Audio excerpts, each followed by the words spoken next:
Saya Yanuar dari Cerita Kami, sebuah cerita yang mungkin menarik. Ada sebuah keluarga yang tinggal di desa dan mempunyai seorang anak yang mungkin sedikit terbelakang.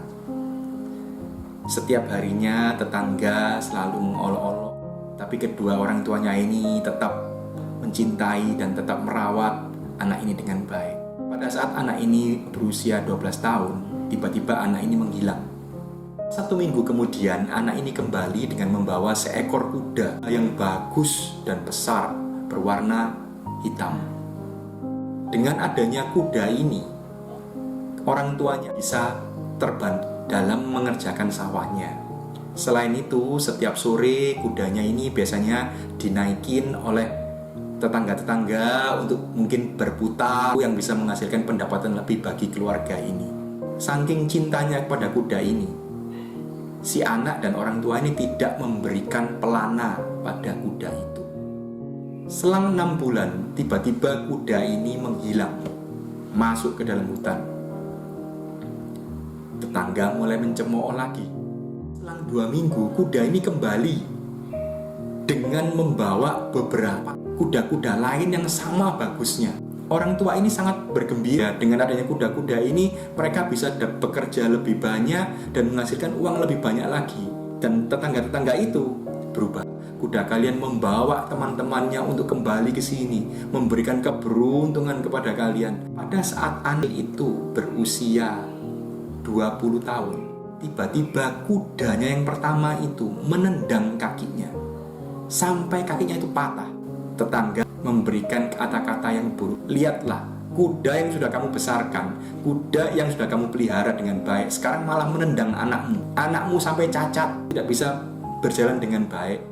Orang tua ini dengan cintanya kepada anaknya, dengan cintanya pada kudanya ini, tetap melakukan tugasnya dengan baik. Tahun berikutnya, kerajaan di mana desa itu berada mengalami suatu peperangan, di mana semua orang muda yang berusia 17 tahun ke atas akan dijadikan orang tentara. Karena anak ini cacat, maka anak ini tidak diharuskan atau tidak ditarik menjadi seorang tentara. Peperangan itu sangatlah hebat, sehingga banyak sekali pemuda-pemuda yang meninggal dunia akibat peperangan itu.